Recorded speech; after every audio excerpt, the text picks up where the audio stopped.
दीदी बाबा की श्रीमत पर,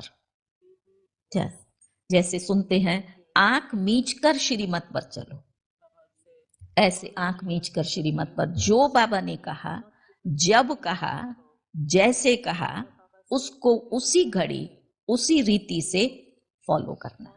एक बार कहते हैं बाबा ऐसे मुरली चला रहे थे, मुरली चलाते चलाते बाबा ने कहा, बच्ची गेट के बाहर चली जाओ।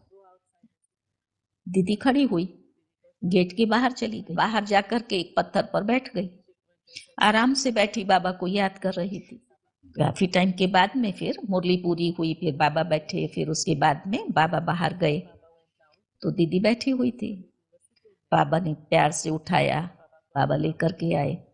बाबा ने पूछा, बच्ची तुमको क्या संकल्प चला? प्रश्न आएगा ना, आएगा, क्यों मेरे को ऐसा बोल रहे हैं? दीदी नंबर 1 पास हुई। दीदी ने कहा बाबा ने आज्ञा दी, मैंने पालन की। अगर बाहर जाने का बाबा बोलता है तो बाबा ने पूछा, बच्ची ये संकल्प नहीं चला, फिर क्या होगा? तो बोला बाबा बैठा हुआ है, मैं क्यों चलाऊं? बाबा की श्रीमत का जब कहा, जैसे कहा, उसी रीति से पालन करना, ये भी हमारे एक निश्चय की कसौटी है। क्वेश्चन मार्क आया माना हमें बाबा में निश्चय नहीं है ना, ये है संपूर्ण निश्चय कि बाबा मुझे निकाल नहीं सकता है, लेकिन बाबा ने कहा है तो मुझे जाना। और दीदी चली गई। अब हम ब्राह्मणों को ज्ञान में हम सब पक्के हैं, बाबा में हम सबको पक्का निश्चय है, किसी को भी निश्चय की कमी नहीं है। लेकिन इन छोटी छोटी बातों में और इन परिस्थितियों में कभी क्वेश्चन मार्क लग जाता है, मेरे लिए ऐसा क्यों? कभी आश्चर्य का चिन्ह आ जाता है, ऐसे भी होता है। इन पेपर्स में पास होने की जरूरत है। सेकंड में स्टॉप। बाबा ने कहा है माना उसमें मेरा कल्याण है। और जब बाबा बैठा हुआ है, ये जीवन हमने किसको दिया है?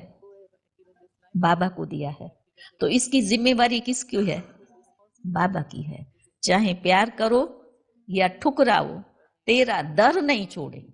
बस ये हमारी प्रतिज्ञा। प्यार दिया तो हम सबको अच्छा लगता है, हम सबको खुशी होती है। और अगर कोई ठुकरा दे तो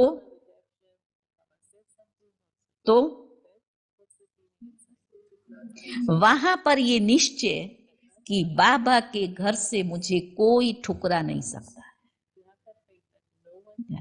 निश्चय बुद्धि विजयंती।